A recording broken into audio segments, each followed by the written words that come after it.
Olá! Hoje a gente vai mergulhar fundo em um dos livros que, sem exagero, mudou a forma como muita gente pensa sobre produtividade e sucesso. Os Sete Hábitos das Pessoas Altamente Eficazes, do Stephen Covey. O nosso papo aqui é entender o esqueleto, a estrutura que ele montou para uma mudança pessoal que realmente funciona e dura. Para começar, uma pergunta que talvez bata fundo. Quem nunca sentiu que o dia foi uma correria sem fim, uma lista de tarefas gigante, mas no final fica aquela sensação de tá, mas o que eu fiz de verdade? É exatamente nesse ponto que o Covey toca. E olha, essas frustrações que o livro traz, elas são bem familiares, né? Desde aquela promessa de ano novo, que não passa de janeiro, até a dificuldade de fazer equipe ou mesmo a família se engajar. O ponto aqui não é falta de esforço, é que talvez a abordagem esteja toda errada. São sintomas de algo bem mais profundo. Então, para a gente achar a solução, primeiro a gente precisa cavar um pouco mais e entender qual é a real raiz do problema. E, um spoiler, não é sobre um novo aplicativo de produtividade ou uma técnica de gestão do tempo. É algo bem mais fundamental. E essa frase aqui, nossa, ela resume tudo perfeitamente. O Covey diz que o verdadeiro obstáculo é a nossa percepção, a forma como a gente enxerga as coisas. Antes de tentar mudar as ações, a gente precisa mudar os óculos que a gente usa para ver o mundo. Agora, o que eu acho genial aqui é essa distinção que o Covey faz. De um lado tem a ética da personalidade. É o mundo do parecer bom, das dicas rápidas, das técnicas de imagem.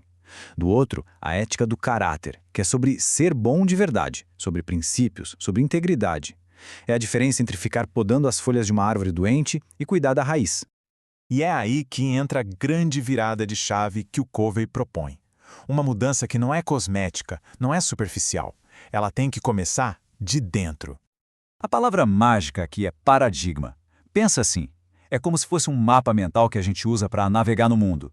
Se o mapa está errado, não adianta correr mais rápido, a gente vai continuar indo para o lugar errado. A mudança de verdade exige uma mudança de paradigma.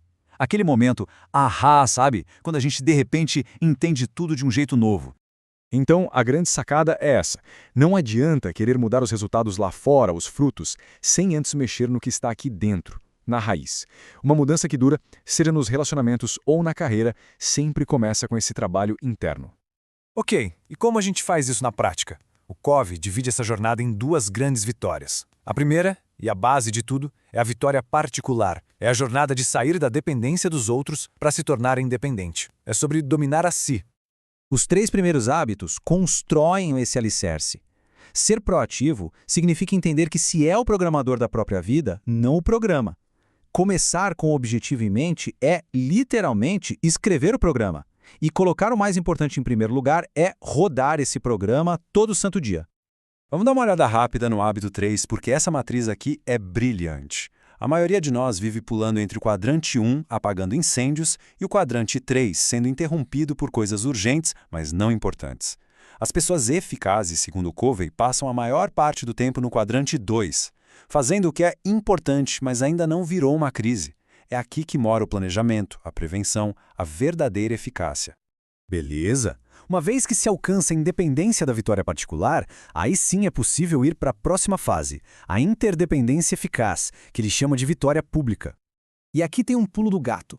Só quem é independente de verdade consegue escolher ser interdependente. Pessoas que dependem dos outros para se sentirem bem não conseguem criar parcerias saudáveis, porque estão sempre precisando de algo. A autoconfiança que vem da vitória particular é o que permite essa colaboração real.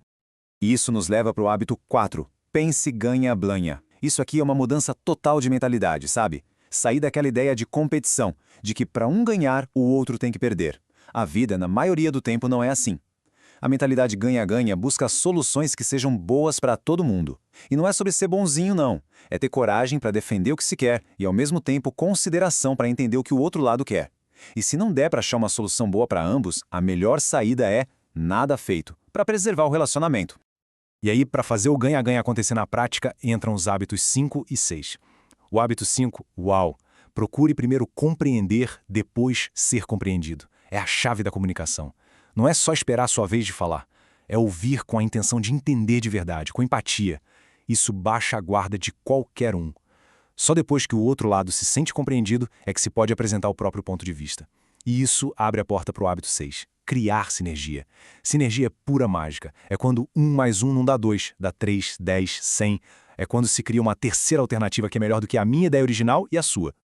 E para fechar, a gente chega na cola que une tudo isso, o hábito que alimenta todos os outros. A metáfora que o Covey usa aqui é perfeita. Imagina um lenhador que está tão ocupado cortando árvores que diz não ter tempo para afiar o serrote. Parece ridículo, né? Mas é o que a gente faz o tempo todo. O hábito 7 é sobre parar um pouco para afiar o nosso instrumento, ou seja, cuidar da gente. E o segredo aqui é o equilíbrio. É preciso cuidar dessas 4 dimensões: o corpo, a mente, o coração e o espírito. Negligenciar uma delas acaba afetando todo o resto. É um investimento diário na nossa própria capacidade de viver bem e de contribuir. E o resultado disso tudo não é um círculo vicioso. É o contrário. É uma espiral ascendente. Cada vez que a gente revisita os hábitos e os pratica num nível mais profundo, a gente cresce, aprende e sobe um degrau. É um processo de melhoria contínua que não tem fim. E para a gente fechar, fica essa pergunta do Covey, que é um soco no estômago, no bom sentido. A gente pode passar a vida inteira sendo super eficiente, subindo a escada do sucesso numa velocidade incrível. Mas, de que adianta tudo isso se, ao chegar no topo, a gente descobre que a escada estava apoiada na parede errada? Uma reflexão para levar para a vida. Muito obrigado por prestigiar o vídeo. Seu like e compartilhamento nos ajudam muito. Clique no sininho e nos vemos no próximo vídeo.